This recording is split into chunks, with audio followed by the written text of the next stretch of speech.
Good morning class एथ। This will be your third lecture of science. ठीक है बेटा, ये आपका साइंस का थर्ड लेक्चर है जिसमें हम कंट्रोल ऑफ फायर पढ़ने जा रहे हैं। ठीक है, तो एक्सटिंग्विशिंग अ फायर, फायर को अगर आप एक्सटिंग्विश करना चाहते हो मतलब बुझाना चाहते हो तो कैसे? Sometimes fire becomes uncontrollable and cause a great destruction to life and property।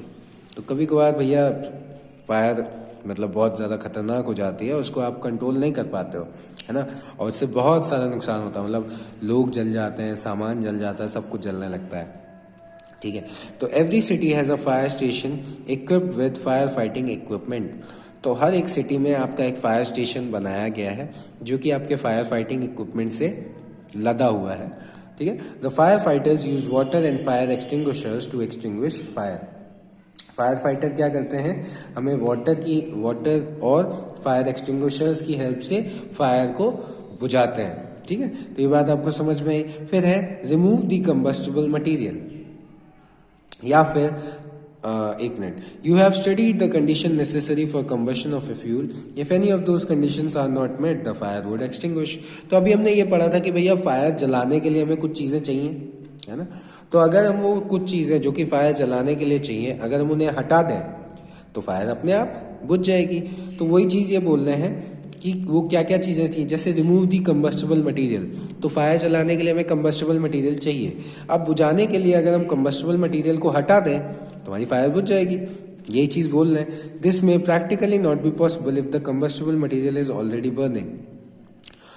But ये पॉसिबल नहीं होगा अगर आपका कंबस्टिबल मटेरियल जल रहा है, जैसे कि पेट्रोल जल रहा है मान लो, है ना। तो अब अगर आपको पेट्रोल हटाना है तो हटाओगे कैसे? हटा नहीं सकते ना भैया, पेट्रोल में तो आग लग चुकी है, अब आप पेट्रोल को हटा नहीं सकते। ठीक है, however other combustible materials can be removed from the vicinity of the fire to prevent it from spreading. लेकिन मान लो कुछ पेट्रोल आपका कहीं पे आग जल रही है पेट्रोल की वजह से, ठीक है, और यहाँ पे भी पेट्रोल है, तो आप इस पेट्रोल को हटा सकते हो, लेकिन इस पेट्रोल को जिसमें आग लग गई उसे नहीं हटा सकते। ठीक है, तो जो आपका सेफ है उसे हटा लेना चाहिए जिससे कि और ज्यादा आग फैल ना जाए। ठीक है, चलिए फिर है reduce temperature below the ignition temperature of the combustible substance. अब दूसरा में क्या था, इग्निशन टेम्परेचर चाहिए होता था। अगर हम इग्निशन टेम्परेचर को कम कर दें, मतलब इग्निशन टेम्परेचर मान लो 100 डिग्री सेल्सियस है, हम वहां का टेम्परेचर 80 या 50 के अराउंड कर दें तो हमारा बट ऑब्वियस है आग अपने आप बुझ जाएगी। This can be done by pouring water over the fire.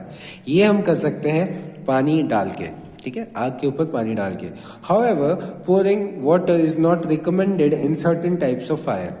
लेकिन हर जगह आप पानी नहीं डाल सकते। ठीक है, जैसे कि in an electric fire pouring water में result in an electric shock. ठीक है, जैसे आपका अगर पानी जो आग जली है वो इलेक्ट्रिसिटी की वजह से जली है, तो अगर आप उसमें पानी डालते हो तो आपको शॉक लग सकता है।